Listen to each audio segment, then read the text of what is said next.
Hello friends, welcome back to my YouTube channel. I am going to teach you about is-एम-आर। जी हाँ, आज आप is-एम-आर के सभी यूजेस सीखने वाले हैं। तो अगर आप मेरी वीडियो पे पहली बार आए हैं तो प्लीज़ चैनल को सब्सक्राइब करिए और साथ ही साथ बेल आइकन को प्रेस करिए ताकि आने वाली सभी वीडियो की नोटिफिकेशन आपको बिल्कुल टाइम पे मिल जाए। तो चलिए वीडियो को शुरू करते हैं। जी हाँ, is-एम-आर के यूज हम प्रेजेंट में जब किसी व्यक्ति के विशेषता, उसके स्वभाव, उसकी फितरत के बारे में बात करते हैं तब यूज करते हैं। और is-एम-आर का यूज एक्शन फॉर्म में यूज करेंगे जब किसी काम के हो रहे होने के बारे में बात करते हैं। और इसे हम पैसिव वॉइस में बनाएंगे कि जब कब इसे हम पैसिव वॉइस में थर्ड फॉर्म की तरीके से यूज करते हैं। और क्वेश्चन फॉर्म भी इससे हम बनाएंगे। तो चलिए हम पहले प्रेजेंट के स्टेटिव वर्ब की तरीके से is-एम-आर का यूज करते हैं।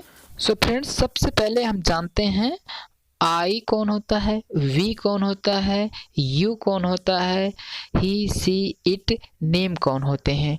तो फर्स्ट ऑफ ऑल फ्रेंड्स, ये समझिए आप, आई वो होता है जो बोल रहा होता है, जिसे आप सुनते हैं। जैसे मैं आपको पढ़ा रहा हूँ तो मैं आपका क्या हो गया, आई हो गया। और आप मुझे सुन रहे हैं, आप मेरे यू कहलाएंगे। जिसके बारे में बात होती है वो सभी के सभी थर्ड पर्सन कहलाते हैं, थर्ड नंबर कहलाते हैं जिनके बारे में बात होती है। जैसे किसी भी व्यक्ति के बारे में बात करें, राम, मोहन, सोहन, तो ये सब भी हमारे क्या कहलाएंगे, थर्ड पर्सन कहलाएंगे। So for example, I am an intelligent, we are intelligent, you are intelligent, he is an intelligent, she is an intelligent, Ram is an intelligent, they are intelligent, the boys are intelligent, the girls are intelligent। तो आपने देखा इसमें मैंने सभी subject के साथ में intelligent word का यूज किया है इसमें, क्योंकि हमने व्यक्ति के गुण के बारे में बात किया है कि उसका गुण कैसा है, बुद्धिमान है। तो आपने देखा जब भी किसी व्यक्ति के नेचर, आइडेंटिटी, क्वालिटी के बारे में बात करते हैं तो is-एम-आर का यूज करते हैं वर्तमान में, यानी कि प्रेजेंट में। तो चलिए अब हम यूज करते हैं is-एम-आर का यूज एक्शन फॉर्म में किस तरीके से किया जाता है जब किसी काम के हो रहे होने के बारे में बात करते हैं। तो पहला मेरा जो एग्जाम्पल है वो आई से लेते हैं। I am eating food. तो देखिए इसमें किसी काम के होने के बारे में बात हो रहा है, यानी कि कोई एक्शन जो कि सब्जेक्ट के द्वारा परफॉर्म किया जा रहा है, होने की स्थिति में बताया जा रहा है। तो आपने देखा कि एम का यूज करके हमने एक्शन के आईएनजी फॉर्म को यूज किया है किसी काम के हो रहे होने के बारे में। अब हम बात करते हैं वी के बारे में। जैसे वी आर प्लेइंग, हम खेल रहे हैं। तो देखिए इसमें हमने आईएनजी का प्रयोग कर रहे हैं एक्शन के साथ में, क्योंकि जो मेरा मेन एक्शन है वो आईएनजी फॉर्म में आ रहा है जब भी किसी काम के होने के बारे में बात कर रहे हैं। चलिए इसके जो है क्वेश्चन फॉर्म में यूज करते हैं कुछ इम्पोर्टेंट वर्ब के साथ में। क्या मैं पढ़ा रहा हूँ, एम आई टीचिंग। तो आपने देखा क्या वर्ड सेंटेंस के शुरुआत में है। तो जब सेंटेंस के शुरुआत में है और यस या नो में हम क्वेश्चन का जवाब दे सकते हैं, तो सबसे पहले हम हेल्पिंग वर्ब से सेंटेंस की शुरुआत करते हैं। नेक्स्ट हम एग्जांपल बात करते हैं, आर बी स्टडीइंग, क्या हम पढ़ रहे हैं। अगर आप पढ़ रहे हैं तो आप कहेंगे यस, यदि आप नहीं पढ़ रहे हैं तो आप बोलेंगे नो। आर यू स्टडीइंग, क्या तुम पढ़ रहे हो। नेक्स्ट देखते हैं, इज ही स्लीपिंग, क्या वह सो रहा है। इज सी ईटिंग, क्या वह खा रही है। इज राम प्लेइंग, क्या राम खेल रहा है।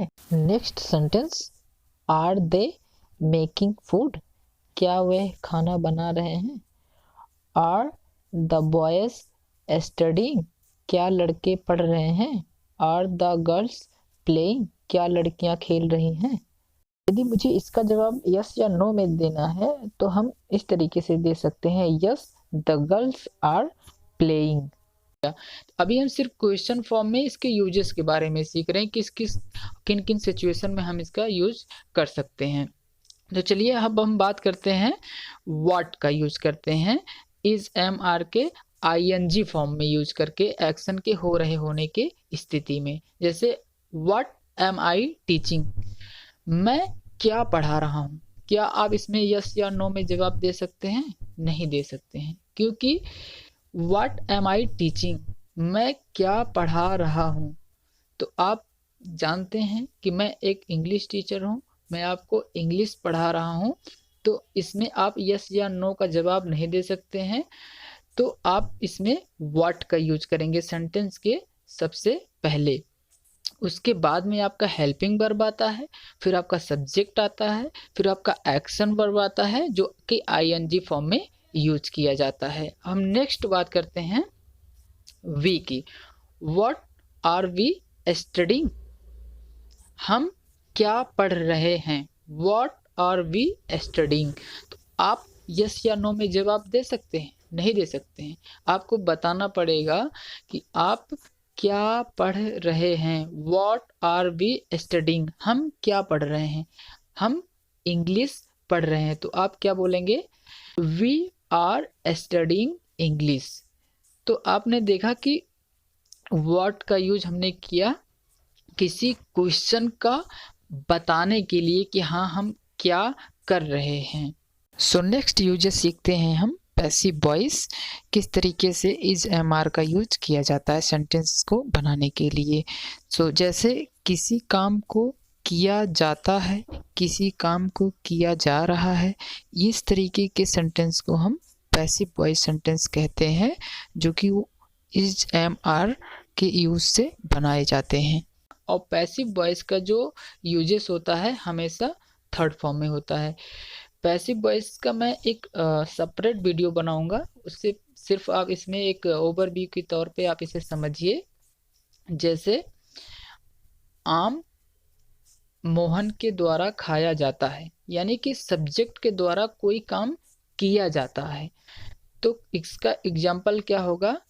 The mango is eaten by Mohan, यानी कि सब्जेक्ट को हम बाय लगा करके जो है दिखाएंगे, जो सब्जेक्ट करेगा, और जो मेरा ऑब्जेक्ट होगा जिसके ऊपर एक्शन हो रहा होता है उसे हम एज अ मेन सब्जेक्ट की तरीके से यूज करते हैं पैसिव वॉइस सेंटेंस में। अब चलिए इसके पैसिव वॉइस सेंटेंस में किसी काम के हो रहे होने के बारे में जब बात करते हैं, जैसे कि घर बनाया जा रहा है, तो घर अपने आप से तो बन नहीं रहा है, किसी न किसी के द्वारा बनाया जा रहा है।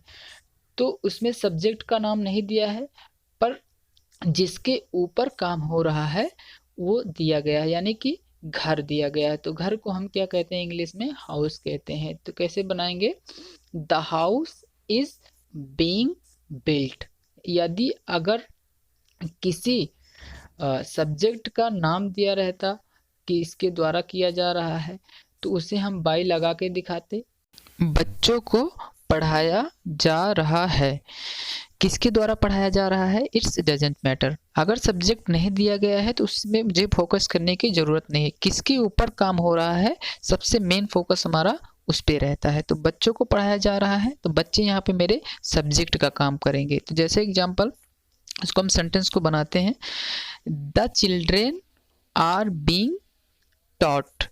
अब बाई के द्वारा अगर यहाँ पे सेंटेंस में दिया रहता तो हम बाई के द्वारा सब्जेक्ट को दिखाते, तो सब्जेक्ट यहाँ पे कोई है नहीं। यदि सेंटेंस में सब्जेक्ट दिया रहता तो हम सेंटेंस को इस तरीके से बना सकते थे, the children are being taught by sir. उम्मीद करता हूँ कि ये वीडियो आपको बहुत पसंद आई होगी। यदि वीडियो आपको पसंद आया है तो प्लीज़ लाइक कमेंट शेयर करना मत भूलिए। Thank you for watching this video guys. I will see you in the next video. Take care and bye bye.